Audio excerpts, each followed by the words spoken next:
Andaman Nicobar దీవుల్లోని sentinel ద్వీపంలో నివసించే Sentinelese గురించి మనకు తెలుసు. ప్రీ నియోలిథిస్ అంటే ఆదిమ మనుషులను పోలి ఉండే ఈ తెగ ప్రజలు బాహ్య ప్రపంచంతో ఎలాంటి సంబంధాలను కలిగి ఉండరు. యుగానికొక్కడు కింగ్ కాంగ్ వంటి చిత్రాల్లో ఉండే వింతైన తెగల్లాగా వీరు కనిపిస్తారు. వారిని ఎలా అయినా కలవాలని అక్కడికి వెళ్లిన ఓ అమెరికన్ యూట్యూబర్ను అండమాన్ పోలీసులు కొన్ని రోజుల క్రితం అరెస్టు చేశారు. ద్వీపంలో అతడు వదిలి వెళ్లిన వస్తువులను పోలీసులు గాలిస్తున్నారు.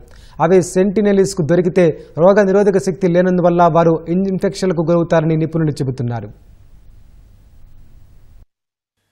నార్త్ సెంటినెల్ ద్వీపంలోని నిషేధిత గిరిజన రిజర్వ్ ప్రాంతంలోకి ఓ అమెరికన్ ప్రవేశించిన కేసును దర్యాప్తు చేస్తున్న ప్రత్యేక దర్యాప్తు బృందం సిట్ ఆ ప్రాంతానికి చేరువలో తనిఖీలు నిర్వహించింది. ఒక పడవలో నార్త్ సెంటినెల్ ద్వీపం సమీపానికి వెళ్లి తెగ ప్రజలకు ఏమాత్రం అసౌకర్యం కలిగించకుండా దూరం నుంచి తీరాన్ని పరిశీలించింది. అక్కడ నిందితుడు 24 ఏళ్ల మైకెలో పాలియోకో వదిలిపెట్టిన వస్తువుల కోసం పోలీసులు బైనాక్యులర్లతో గాలించారు.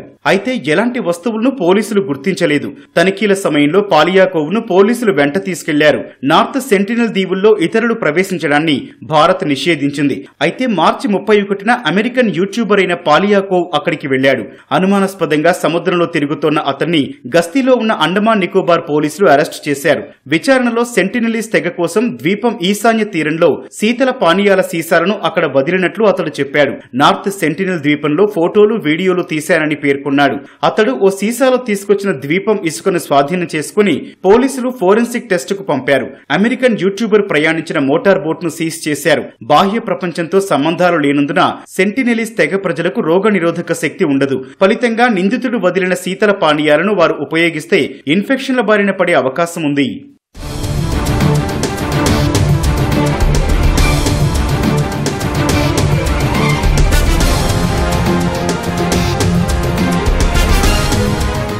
గతంలో కూడా నిందితుడు అండమాన్లోని నార్త్ సెంటినెల్ ద్వీపంలోకి ప్రవేశించడానికి యత్నించినట్లు విచారణలో చెప్పాడు.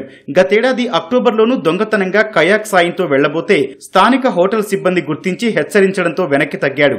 ఈ ఏడాది జనవరిలో కూడా బరాటాంగ్ దీవులకు వెళ్లి జరావా తెగను చట్టవిరుద్ధంగా నిందితుడు వీడియో తీశాడని తెలిసింది. నార్త్ సెంటినెల్ ద్వీపంలో ఆదిమ మనుషుల్లాగా జీవనం సాగించే సెంటినెలీస్ తెగను భారత ప్రభుత్వం దుర్బల గిరిజన సమూహంగా గుర్తించింది. వారు బయటి మనుషుల పట్ల శత్రుత్వం కలిగి ఉంటారు. తమ ద్వీపానికొచ్చిన పలువురిని చంపేశారు. ప్రపంచంలో జీవించి ఉన్న చివరి ప్రీ నియోలిథిక్ తెగగా వీరిని పరిగణిస్తారు. 2018లో సెంటినెలీస్ ను కలిసేందుకు యత్నించిన అమెరికన్ మిషనరీకి చెందిన జాన్ చౌ అనే వ్యక్తిని వారు చంపేశారు.